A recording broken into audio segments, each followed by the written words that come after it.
Assalamualaikum warahmatullahi wabarakatuh. Kami dari kelompok 1 yaitu B.J. Habibie dengan judul Masa Pemerintahan B.J. Habibie dalam bidang ekonomi dan politik. Perkenalkan, nama saya Aila Safina Indah. Nama saya Meli Indriani. Nama saya Enggar Wahyu Purnomo. Nama saya Nevita Sari. Nama saya Siti Ainun. Nama saya Putri Indrianti. Di sini kami akan menjelaskan beberapa tentang masa pemerintahan B.J. Habibie di era ekonomi dan bidang politik. Perkembangan politik dan ekonomi di era pemerintahan Presiden B.J. Habibie, masa di mana segalanya berubah. Siapa yang tak kenal dengan B.J. Habibie, Presiden ketiga di Indonesia, yang memegang tempuk kekuasaan selama kurang lebih dari 2 tahun. Namun berhasil membawa perubahan besar dalam politik dan ekonomi tanah air. Di era pemerintahannya, banyak hal yang berubah dan menandai waktu yang tak terlupakan bagi bangsa Indonesia. Politik merupakan fondasi yang penting dalam setiap negara, tak terkecuali di bawah kepemimpinan B.J. Habibie. Meskipun memiliki waktu yang singkat, beliau mampu menjalankan kepemimpinannya dengan penuh dedikasi dan semangat yang tak tergoyahkan. Satu perubahan saling signifikan yang terjadi pada masa ini adalah terbukanya ruang demokrasi yang lebih luas bagi masyarakat Indonesia. Kebebasan berekspresi menjadi salah satu nilai penting yang diperjuangkan oleh Habibie, yang menjadikan Indonesia semakin terbuka, yang bebas dalam menyampaikan pendapat dan mengkritik pemerintahan. Suara rakyat pun semakin didengar dan acuan dalam pengambilan kebijakan. Ada beberapa contoh perubahan masa pemerintahan B.J. Habibie di bidang ekonomi. Yang pertama ada pemulihan krisis moneter. Habibie mengambil langkah-langkah untuk memulihkan ekonomi setelah krisis 1997 sampai 1998, termasuk memperbaiki sistem perbankan dan mengurangi inflasi. Yang kedua itu ada rekapitalisasi bank. Pemerintah melakukan rekapitalisasi dan restrukturisasi perbankan untuk menyelamatkan bank-bank yang hampir bangkrut. Yang ketiga ada privatisasi BUMN.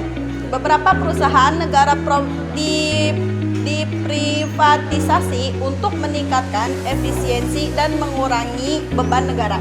Yang keempat ada otonomi daerah. Kebijakan desentralisasi mulai diterapkan untuk memberi kewenangan lebih besar kepada daerah dalam mengelola ekonomi. Yang kelima itu ada meningkatkan nilai tukar rupiah. Di bawah kepemimpinannya, nilai rupiah yang semua anjlok mulai stabil. Nah, ada beberapa contoh perubahan masa pemerintahan B.J. Habibie di bidang politik. Yang pertama, demokratisasi. Habibie membuka kebebasan pers dan membolehkan partai politik baru berdiri. 2. Pemilu 1999. Diadakan pemilu pertama yang lebih demokratis setelah Orde Baru dengan sistem multipartai. 3. Referendum Timor Timur. Memberikan kesempatan bagi rakyat Timor Timur untuk menentukan nasibnya yang berujung pada kemerdekaan Timur Leste.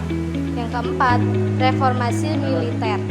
Mengurangi peran militer dalam politik dengan memisahkan Polri dari ABRI dan menghapus dui fungsi ABRI. Yang kelima, amandemen UUD 1945. Dimulai proses amandemen pertama UUD 1945 untuk mengurangi kekuasaan presiden dan memperkuat demokrasi. Kesimpulan, pemerintah B.J. Habibie memberikan sumbangsi yang signifikan dalam perkembangan politik dan ekonomi Indonesia. Dalam bidang politik, Habibie menghadirkan era demokrasi yang lebih inklusif dengan mengeluarkan kebijakan pemilu, demokrasi, dan memberikan kebebasan berpendapat serta berkumpul di sisi ekonomi. Habibie berhasil mengatasi krisis ekonomi melalui reformasi perbankan dan memperkuat sektor industri dan teknologi.